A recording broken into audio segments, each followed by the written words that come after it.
Let's see if I have the resonator there. Yeah, it looks like I have the regular type of resonator, one of those that goes out. But anyways, the resonator is actually bolted to the alternator. Guys, I'm doing this with my GoPro again. I'm trying to have a little bit of a different adjustment. I could tell in my last video I was moving a lot, so I'm going to try to move a lot less. So hopefully this video is going to be a little bit better.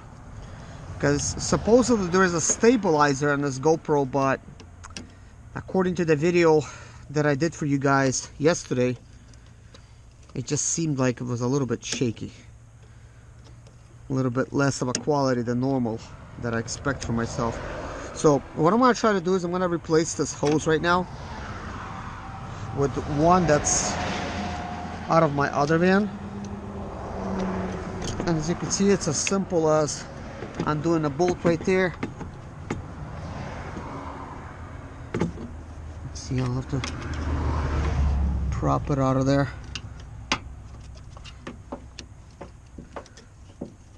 Probably just a little bit more.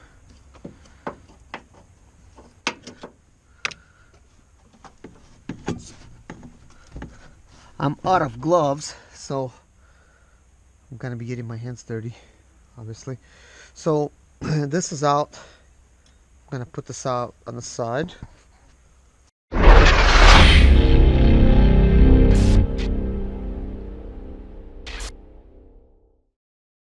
Here's a hose from my parts van. Before I install it, I do want to let you know, guys, if you guys going to be experiencing some problems where the van does not want to pull, okay, here's usually what happens. Here's the hole right there.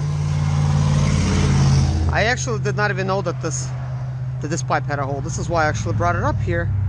But now I'm like looking at it, I'm like, huh, it's got a hole. So that's good that there is actually a hole here. This will help my explanation. Usually, guys, what happens is your hose is going to be installed like this, right? You're going to be observing it and everything. You're going to be thinking, well, I don't see any holes. You know, you're going to be looking and everything. It's probably not going to make any kind of sound, like air sound, because you're really not accelerating it real strong. So not a lot of air is going through it, because it's going to take that turbo to be spinning kind of like very loud. So basically, guys, what happens is, and I don't know why this is, but I've seen this every time this hose went bad, that it creates a hole down here, okay? And here's how you could kind of tell that you have this problem. If you're starting to drive and basically all of a sudden you get a limp mode, okay, and your van is not pulling so good anymore, usually you're gonna start experiencing this first going up hills. So what you're gonna notice is your van's not pulling now, and then you turn the van off and on, now it's working again, and you drive maybe like that for another minute or so, maybe longer, goes back into the limp mode. And what's going on is this hole, it starts out being a small hole, and it just keeps ripping until it's basically broken. And I could actually feel that all the way through the inside it's already ripped. And this is really common, guys. It's just basically just rips at the bottom. I don't know why that's the weak point, if that's a design flaw or what, but I've never seen it rip out top. If some of you guys have seen that, let me know, but I've never seen this hose rip from the top, so, or anywhere other than being right at the bottom over here. So this is going to be the major cause of your Sprinter being kind of weak. Yeah, this video is going to be its own little video, I guess, because yeah, this little part replacement and the explanation takes a little bit of time, but I do want to let you guys know, because I see this all the time. You guys asking me, why is my Sprinter doing this or that? Usually it's not pulling really well. So here's the second problem going to be, okay, right behind this pipe, okay, there's a resonator, and that resonator, I'll show you what it looks like.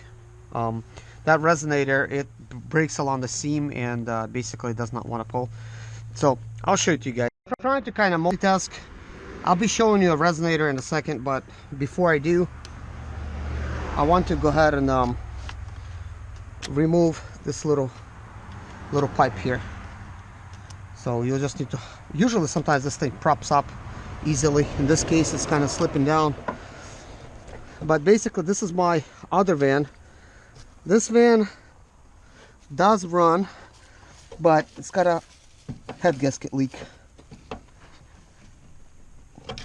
Boy, that's somebody over tightened this bolt.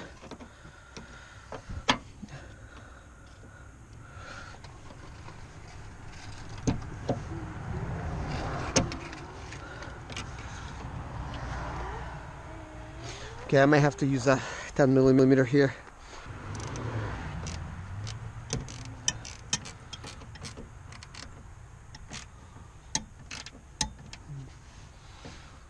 So it's spinning fine right now.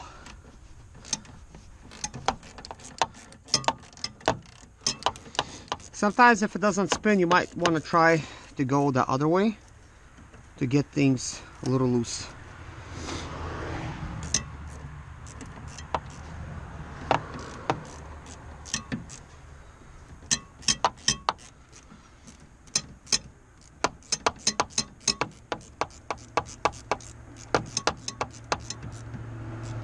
So that is quite loose now.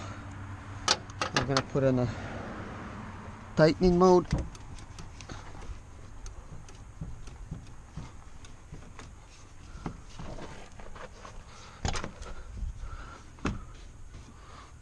Okay, it is out now. Let's inspect this pipe. Now this pipe kind of looks new, feels new. It's got a new sound. I don't know if it's supposed to have a new sound or not, but I don't know, it just seems like more of a newer type of hose. Maybe it's been replaced recently.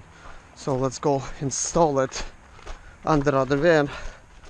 So I kind of like to take parts off of other vans that I have, just to keep my costs low. Because you know guys, these parts are not cheap by any means. So you want to use what you got.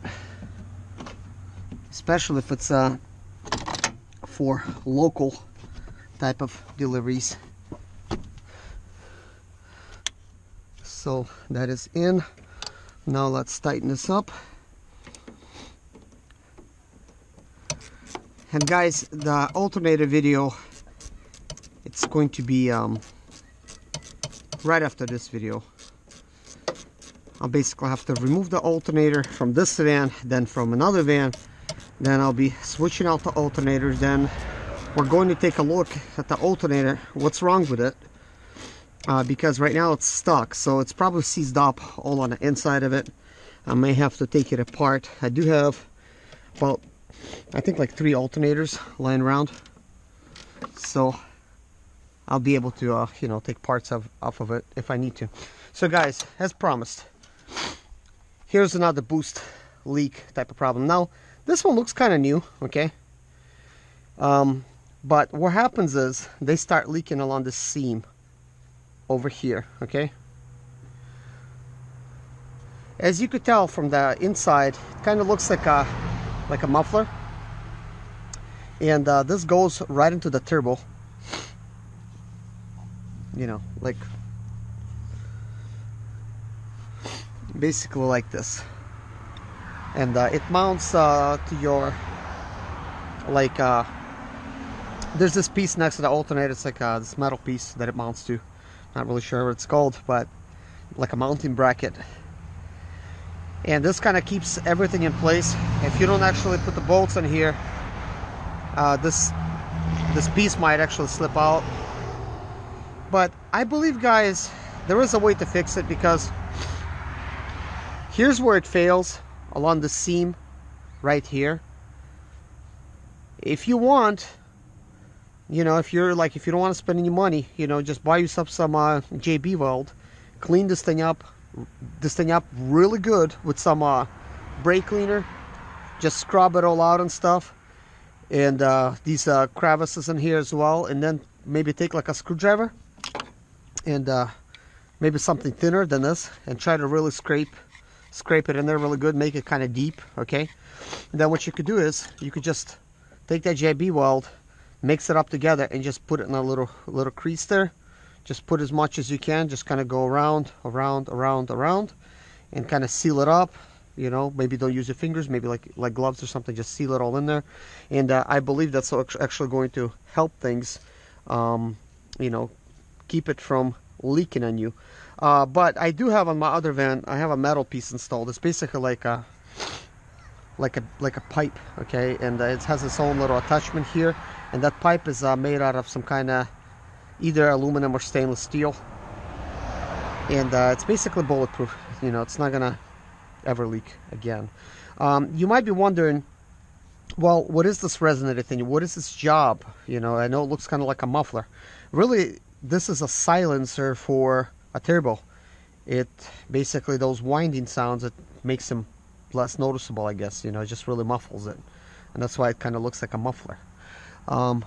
So yeah, that's the main things that leak. Okay, this thing and that thing right there. Of course, there's other hoses like that one right there that kind of goes to the intake manifold. You know, might have a leak in there. I never had that issue before. Then this plastic piece might have a leak in there. Oh yeah, here's another piece I do want to mention. Okay, this sensor right here is a temperature sensor. This is a barometric sensor. This is a temperature sensor at the bottom. And sometimes that the sensor actually becomes loose. You can tell this one is not loose. And if it becomes loose, you're gonna be spitting that oil all through there. And right now on my other Sprinter, I have this issue. It's all kind of like oily back there. Like this one obviously does not have that issue. It's a dirty engine, but it's not really oily and grimy. Another thing to notice, guys, in this Sprinter right here, you could see the floor. If you could see the floor, like the metal floor of this Sprinter here, it's not really oily or grimy. Okay, that's because that this piece right here hasn't failed yet. Basically, it's not really spitting you oil. Once the resonator does fail, it spits oil everywhere. So that's like another sign. Okay, so hopefully this helps you guys. And I guess next video we're gonna be doing an alternator. So thanks for watching this one, and I guess stay tuned for the next one. It's probably gonna be tomorrow.